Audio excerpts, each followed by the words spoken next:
Today we are going to start with the next part of optics. हमने जब optics शुरू किया था तो हमने क्या पढ़ा था? ऑप्टिक्स जो है that is that branch of physics which is related to the light. हमने पढ़ा था there are two parts. One is ray optics and other is wave optics. Ray optics में हमने रिफ्रैक्शन, ऑप्टिकल इंस्ट्रूमेंट, डिस्पर्शन ये सब discuss किया था। अब हम स्टार्ट कर रहे हैं next part is wave optics. हमने पढ़ा था वेव ऑप्टिक्स क्या है, जिसमें लाइट जो है travel in the form of wave. सबसे पहले ये जो वेव ऑप्टिक्स का कंसेप्ट है हाइजेंस ने डिस्कवर किया था। He incorporated the idea of wave optics and later on Fresnel ने इसको और कंफर्म किया था। तो light travel in the form of wave, इसमें हमारे पास दो टॉपिक सिलेबस में है। One is interference and second is diffraction. Interference पढ़ने से पहले या डिफ्रैक्शन पढ़ने से पहले हम पढ़ेंगे Huygens wave theory. Huygens wave theory से पहले हम कुछ टर्म्स पढ़ेंगे। तो पहली टर्म है बेटा वेव फ्रंट। वेव फ्रंट क्या है? Wave front is continuous locus of all particles of the medium which are vibrating in same phase at given instant। क्या मतलब है इस बात का? हमने कहा ध्यान से समझिए, एक सोर्स है, ठीक है। सोर्स जो है अलग अलग डायरेक्शन में लाइट एमिट कर रहा है, ठीक है। ये लाइट जो है सी वेलोसिटी से चल रही है। तो ऑब्वियसली टी टाइम में ये लाइट जो है इक्वल डिस्टेंस ट्रेवल करेगी। और हम अगर इसको वेव का कंसेप्ट माने तो आप क्या करोगे? उन सब पॉइंट्स को ऐड करोगे, कॉन्टिन्यूअस करोगे जो सेम फेज में है। जैसे यहाँ से वेव निकली, ये पॉइंट आ गया, यहाँ से वेव निकली, ये पॉइंट आ गया। All the points are in same phase at the given instant. इसे हम वेव फ्रंट कहते हैं। जैसे ये आपके पास सोर्स है, यहाँ से पॉइंट निकला, यहाँ से निकला, फिर आप कहोगे यहाँ से निकला। तो जब हम इन सब पॉइंट्स को मिलाएंगे तो आपके पास जो भी सरफेस बनेगा that will B wave front. Wave front अलग अलग शेप के हो सकते हैं। जैसे पॉइंट सोर्स, अगर ये पॉइंट सोर्स है, wave front is spherical wave front. अगर आपका स्ट्रेट लाइन सोर्स है, wave front will be cylindrical. ये सिलेंड्रिकल है, वेव फ्रंट सिलेंड्रिकल होगा। अगर आपका पॉइंट सोर्स से आप बहुत दूर चले जाते हो तो आपका ये रेज बन जाती हैं। इन रेज के कारण जो वेव फ्रंट होता है that will be plane wave front. ये आपका वेव फ्रंट होगा, ठीक है। तो स्फेरिकल वेव फ्रंट भी हो सकता है बेटा, सिलेंड्रिकल वेव फ्रंट भी हो सकता है और प्लेन वेव फ्रंट भी हो सकता है। इसके अलावा कन्वर्जिंग और डाइवर्जिंग वेव फ्रंट भी होते हैं। अगर आपकी लाइट कन्वर्ज हो रही है एक पॉइंट पे, then wave fronts which are perpendicular to rays are converging. अगर लाइट डाइवर्ज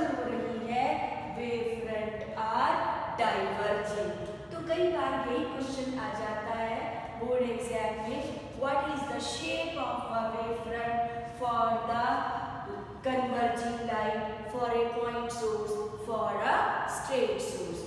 तो वेव फ्रंट उन सब पॉइंट्स का कॉन्टिन्यूअस लोकस है जहाँ पे लाइट जो है वो vibrating in the same phase, ठीक है। और हमेशा जो भी आपकी लाइट रेज होगी that will be perpendicular to the wave front. Is it clear? तो ये था आपका वेव फ्रंट क्या होता है और वेव फ्रंट जो है कितनी तरह के होते हैं, ठीक है। अब हम पढ़ेंगे Huygens principle. Next is Huygens principle. Huygens principle क्या है? हाइजेन प्रिंसिपल एक ऐसा प्रिंसिपल है जो हमें ये बताता है कि वेव फ्रंट, जैसे आप कहते हैं ना वेव इज प्रोपागेटिंग, इसी तरह वेव फ्रंट भी आगे चलते हैं, ठीक है। So next is what is Huygens principle. Huygens principle की दो स्टेटमेंट्स हैं, ठीक है। पहले उन स्टेटमेंट्स को ध्यान से सुनिए। कहते हैं every point at the given wave front act as a fresh source of new disturbance, act as a fresh source of new disturbance and called secondary wavelets which travel in all directions with the speed of light, ठीक है। दूसरा सुनिए, a wave surface touching these wavelets tangentially in the forward direction gives us the new wave front at any instant. So now we are going to start with the Huygens principle. Huygens principle. Huygens principle के दो main points हैं, ठीक है, जो आपको समझने हैं। पहला, every point on the wavefront act as a fresh source. Primary wavefront वो एक फ्रेश सोर्स बन जाता है और वो वेवलेट्स एमिट करने शुरू कर देता है। दूसरा, अगर हम उन वेवलेट्स के टेंजेंशियली एक सरफेस ड्रॉ करें तो हमारे पास क्या बन जाता है? नया वेव फ्रंट आ जाता है। How you apply both the statements in the next diagram. ध्यान से देखिए, इन दोनों स्टेटमेंट्स को हम कैसे अप्लाई करेंगे। Come to this diagram. ये एक सोर्स है, source is emitting the light. हम कह रहे हैं ये प्रोपगेशन ऑफ लाइट वेव है, ठीक है। अब क्या होगा, आपके पास कहीं पर भी आप एक टेंजेंट ड्रॉ करोगे that will be a wave front, ठीक है। वो हमने पढ़ लिया वेव फ्रंट क्या होता है। अब हाइजेन प्रिंसिपल क्या कहता है, इस वेव फ्रंट पे इनफाइनाइट नंबर ऑफ पॉइंट्स हैं। इस वेव फ्रंट पे इनफाइनाइट नंबर ऑफ पॉइंट्स हैं। इन इनफाइनाइट नंबर ऑफ पॉइंट्स को वो सारे के सारे पॉइंट्स नया सोर्स बन जाएंगे, ठीक है। तो हमने कंसीडरेशन के लिए सिर्फ 4 पॉइंट्स ले लिए, ठीक है। ये 4 पॉइंट्स क्या बन गए? Source number 1, source number 2, source number 3 and source number 4। अब जब ये सोर्स बन गए तो ये क्या करेंगे? हर अपनी अपनी वेव फ्रंट वेवलेट्स एमिट करेंगे, वेव्स एमिट करेंगे, ठीक है। फिर हम क्या करेंगे? किसी भी टी टाइम पे हमने क्या किया, वो सारे के सारे जो सेम फेज के पॉइंट्स हैं उनको जोड़ दिया, तो हमारे पास क्या बन गया? नया spherical wave front. Spherical wave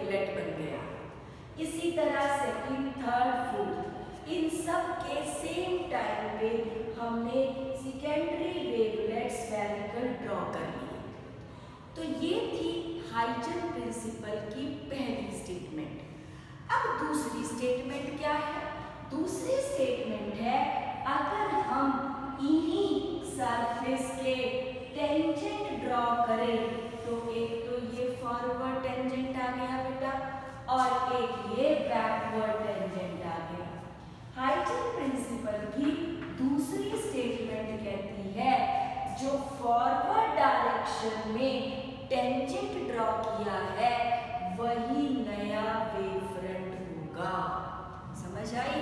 तो जो वेव फ्रंट यहाँ था अब वो यहाँ हो गया, तो इसका मतलब wave fronts are also travelling with the same speed of light. इसी तरह जब हम इस सोर्स से बहुत दूर चले जाएंगे तो यही spherical wave fronts straight wave front, plane wave front बन जाते हैं। बात समझ आई आपको? तो यही पिक्चर को हमने रीड्रॉ किया है, सेम कंसेप्ट को अप्लाई किया है, but this is at very far away from the source. Source के पास स्फेरिकल वेव फ्रंट है, जब बहुत दूर चले जाते हो तो आपका प्लेन वेव फ्रंट बन जाता है, जो हमने थोड़ी देर पहले इन वेव फ्रंट के डायग्राम में भी मैंने आपको बताया था कि जब हम सोर्स से बहुत दूर चले जाते हैं तो आपका प्लेन वेव फ्रंट बन जाता है।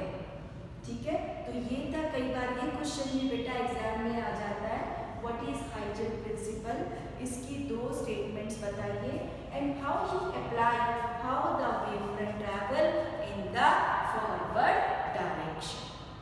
ठीक है, अब है आपके पास नेक्स्ट कंसेप्ट। नेक्स्ट कंसेप्ट है कि ये तो बात ठीक है, एक सोर्स होता है, सेकेंडरी वेवलेट्स होते हैं, वेव फ्रंट आगे आगे चलता है, तो क्या हाइजन प्रिंसिपल रिफ्लेक्शन और रिफ्रैक्शन को भी सपोर्ट करता है? क्या मतलब है इस बात का? इस बात का ये मतलब है, मान लो एक ये सरफेस है, ये नॉर्मल है, ये लाइट इंसिडेंट हुई, ये लाइट रिफ्लेक्ट हो गई, आप कहते हो angle of incidence is equal to angle of reflection. तो ray of light obeys the law of reflection। इसी तरह अगर ये रे ऑफ लाइट दूसरे मीडियम में चली जाती है तो आप कहते हो लाइट रिफ्रैक्ट हो गई, एंड दिस रे of light obeys the law of reflection।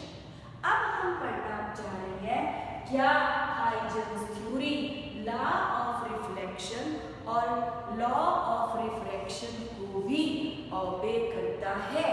तो now we are starting with the next part, that is reflection on the basis of wave theory, ये डायग्राम है, and refraction on the basis of wave theory. Reflection and refraction on the basis of wave theory. तो पहले हम ये पढ़ेंगे, इस diagram को समझिए, फिर हम इसका मैथमेटिकल प्रूफ करेंगे। ये तीन पैरेलल रेज हैं, 1 2 3, ठीक है। ये है wave front perpendicular to waves, AB is a wave front, ठीक है। अब क्या है, इस वेव फ्रंट पे इनफाइनाइट नंबर ऑफ सोर्सेस बन गए, they are emitting the wavelets in all possible directions। तो वो wavelets इस सरफेस पे भी डलेंगे, ऑब्वियसली यहाँ से रिफ्लेक्ट होंगे, यहाँ का वेवलेट यहाँ डलेगा, रिफ्लेक्ट होगा, तो आपके पास क्या आ गया, हर रिफ्लेक्ट होके सेम टाइम पे यहाँ पहुँच गए। अब आप इन स्फेरिकल सेकेंडरी वेवलेट्स का टेंजेंट ड्रॉ कर दोगे तो आपके पास नया वेव फ्रंट आ गया A डैश B डैश। आपको बताना है क्या ये रिफ्लेक्टेड वेव फ्रंट है, क्या ये रिफ्लेक्टेड वेव फ्रंट है रिफ्लेक्टेड वेव फ्रंट प्रूव करना है। ठीक है, तो how you will prove the article, आप कैसे करोगे बेटा? एक ही मीडियम है, मीडियम में वेलोसिटी ऑफ लाइट c है। ये वेव b से a डैश में c वेलोसिटी से t टाइम में पहुंच गई, तो आप क्या करोगे? p a dash is c into t, distance is velocity into time. ठीक है, अब ये वेव a से b डैश पे भी सेम टाइम में ही पहुंचेगी। हम प्रूव क्या करना चाहते हैं? हम प्रूव करना चाहते हैं angle of incidence is angle of reflection. अगर हम ये प्रूव कर देते हैं, इसका मतलब क्या है कि वेव्स आपकी रिफ्लेक्ट हुई है। Wave front is a reflected wave front. अब एक वेव टू है, जितने टाइम में ये वेव यहाँ पहुंची, ये वेव रिफ्लेक्ट होके पहुंची और ये वेव रिफ्लेक्ट होके पहुंची, ये तीनों वेव्स अगर सेम टाइम पे सेम स्टेट में पहुंच गई, then it will be a true reflected wave front. तो हमें पता लगा p a dash is C T, a b dash is C T, मतलब ये डिस्टेंस और ये डिस्टेंस इक्वल है। ठीक है, तो अब हम क्या करेंगे? आपको प्रूव करना है angle of incidence is equal to angle of reflection. अब देखिए ये एंगल ऑफ इंसिडेंस कैसे आया और ये एंगल ऑफ रिफ्लेक्शन कैसे आया। ये रे है बेटा, ये 90 है, तो this is angle of incidence. अब देखो इस सरफेस का ये परपेंडिकुलर है और इस रे का ये परपेंडिकुलर है, तो angle between the lines is the angle between their normals. तो ये एंगल I होगा और ये एंगल R होगा। ठीक है, अब आप ट्रायंगल ले लो, triangle A B A dash and triangle A B dash A dash.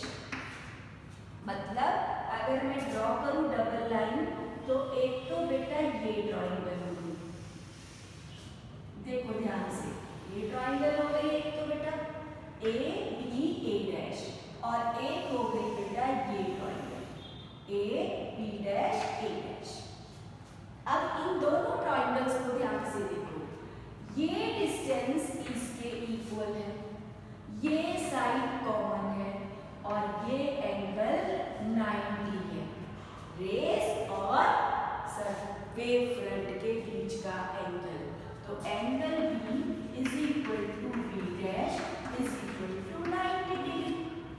फिर आप क्या कहोगे?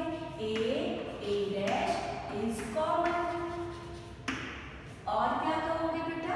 आप कहोगे B A dash is equal to A B dash.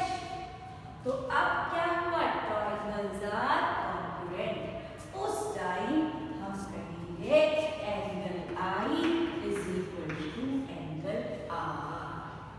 समझ आई भाई? तो ये था आपका कि आपका अगर आप ये प्रूव कर दिया तो आप क्या कहोगे? Huygens theory obeys the law of reflection। ठीक है, तो ये क्वेश्चन एग्जाम में बहुत बार आता है, what is Huygens theory and discuss reflection on the basis of Huygens theory. ठीक है, अब आपके पास नेक्स्ट आता है what is refraction. Refraction on the basis of wave theory. हम क्या प्रूव करना चाहते हैं? हम प्रूव करना चाहते हैं कि वेव फ्रंट भी रिफ्रैक्ट हो जाती हैं। जैसे हम कहते हैं यहाँ पे क्या रिफ्लेक्ट हो गया? वेव फ्रंट भी रिफ्लेक्ट हो गई। अब वेव फ्रंट रिफ्रैक्ट हो गए। जब वेव फ्रंट रिफ्रैक्ट होते हैं तो आप सेम इसी तरह आपको प्रूफ करके दिखाना है। पहले समझिए कि रिफ्रैक्शन रिफ्लेक्शन हो कैसे रहा है। आप कहोगे एंगल ऑफ इंसिडेंस, ये एंगल आई बना लो, ये आई। सबसे पहले बेटा बिल्कुल उसी तरह ये तीन रेज हैं, दे आर पैरेलल। ये आपका हो गया wave front which is perpendicular to first ray, second ray and third ray. ठीक है, अब ये आपके तीन वेव, ये आपका वेव फ्रंट हो गया। ये है मीडियम रेयर C1, ये है डेंसर जहां पे लाइट की वेलोसिटी है C2। आपको प्रूव करना है कि अब क्या होगा, एक रे ऑफ लाइट ऐसे आ गई, ठीक है, वो इस XY सरफेस पे, रिफ्रैक्टिंग सरफेस पे A डैश पॉइंट पे स्ट्राइक कर गई। ठीक है, तो आप कहोगे ये रे ऑफ लाइट जो है रिफ्रैक्ट हो गई in the medium bend towards the normal, और ये आ रहा है। अब यहाँ पे ये रे ऑफ लाइट भी बेंड टुवर्ड्स द नॉर्मल। अब जिस टाइम पे ये सेकेंडरी वेवलेट यहाँ पहुंचा, उतने ही टाइम में ये सेकेंडरी वेवलेट यहाँ पहुंचना चाहिए, और डी से भी सेकेंडरी वेवलेट सेम टाइम में रिफ्रैक्ट होके डी डैश पे पहुंचना चाहिए। अगर ये तीनों सरफेसेस सेम, तीनों सेकेंडरी वेवलेट्स सेम फेज में है एट द सेम टाइम, तो A dash B dash must be a refracting surface, मतलब वेव फ्रंट रिफ्रैक्ट हो गया। समझ आ गई ये बात? तो अब हम करेंगे वेव फ्रंट रिफ्रैक्ट हो गया, तो हाउ यू प्रूव। रिफ्रैक्शन में हमें क्या प्रूव करना है? अब हम refraction on the basis of wave theory पढ़ेंगे। तो हमें प्रूव क्या करना है? Mu is equal to sine I by sine R. Snell's law अगर ओबे हो गया तो हम कहेंगे law of refraction is valid. ठीक है, तो आप कहोगे सबसे पहले म्यू होता है C1 अपॉन C2, हम ये पढ़ चुके हैं। म्यू को आप वेलोसिटी ऑफ लाइट से रिलेट कर सकते हो। फिर आप क्या कहोगे? A dash B is equal to C1T। ये अगर एंगल ऑफ इंसिडेंस है तो इस ट्रायंगल में एंगल ऑफ इंसिडेंस ये होगा। क्यों?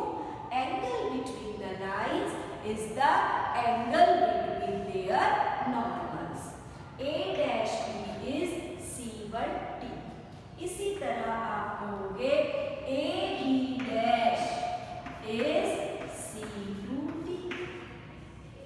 ठीक है भाई, अब आप कहोगे ट्रायंगल ये वाली लोगे जैसे पहले ली थी, और एक ट्रायंगल ये लोगे, ये एंगल R है, तो आप कहोगे triangle A dash and triangle A dash B dash.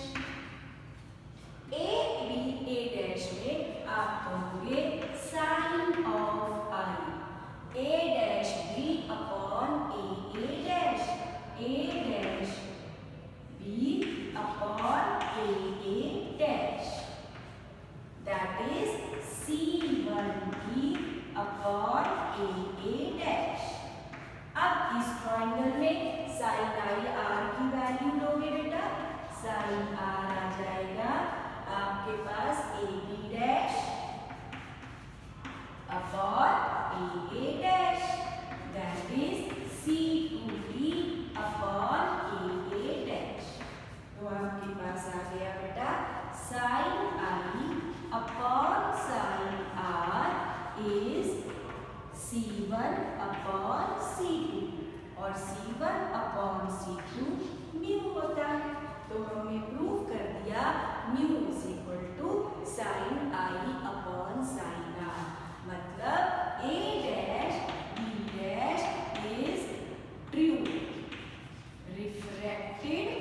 Wave front, refracted wave front. तो ये दोनों क्वेश्चन आपके एग्जाम में आज जो हम पढ़ रहे हैं, ये question most frequently asked in your board exam, this question most frequently asked and this question most frequently asked, क्योंकि आपके 14 नंबर की ऑप्टिक्स आपके बोर्ड एग्जाम में आती रही है। तो हर क्वेश्चन ही पूछा जाता है कहीं ना कहीं, ठीक है। तो ये मैंने आपको बताया था कि जब भी वेव एक मीडियम से दूसरे मीडियम में जाती है, उसकी वेवलेंथ एंड वेलोसिटी चेंज हो जाती है, फ्रीक्वेंसी एंड फेज सेम रहता है, ठीक है। नेक्स्ट है आपका superposition principle. Next is superposition principle. Superposition principle क्या है? Next is superposition principle. Superposition principle आपको याद होगा 11th में भी हमने सुपरपोजिशन प्रिंसिपल पढ़ा था। तो मैंने वहां आपको बताया था कि सुपरपोजिशन प्रिंसिपल में आपकी कई एप्लीकेशंस, कई टर्म्स हम एक्सप्लेन करते हैं, कई टॉपिक्स हम एक्सप्लेन करते हैं, जैसे बीट्स। बीट हमने पढ़ा था 11th में, that is one based on superposition principle. अब हम पढ़ेंगे interference and diffraction, both are explained due to superposition principle. तो सुपरपोजिशन प्रिंसिपल क्या है? सुपरपोजिशन प्रिंसिपल है when two or more waves are traveling in the same medium, then they superimpose on each other and give rise to form a new wave whose amplitude is the vector sum of the individual wave। ध्यान से देखिए, ये आपके पास दो waves है, ठीक है, two waves. One wave is this wave and other wave is this wave, ठीक है। One wave is this wave, 1 2 3, तीन वेव्स हैं आपके पास। अगर हम इन दोनों वेव्स को कंपेयर करें, मतलब 1 and 2 waves are traveling in the same medium, तो क्या होगा? इसका एम्पलीट्यूड और इसका एम्पलीट्यूड सेम फेज में है, तो आपके पास नई वेव कुछ इस तरह बनेगी, ठीक है। अगर आपके पास मान लो बेटा 2 और 3 वेव ऐड हो रही है, तो अगर इसका एम्पलीट्यूड 5 है और इसका 2 है, पर ये अपोजिट फेज में है, तो आपके पास नई वेव 5 में से 2 कुछ ऐसी बनेगी। समझ आई? तो नेक्स्ट इज सुपरपोजिशन प्रिंसिपल में हम हमेशा y जो लेते हैं बेटा, that is vector sum of the amplitude of the individual waves. Is it clear? तो this was all about today's lecture. हमने इसमें बहुत इंपॉर्टेंट आर्टिकल पढ़े हैं।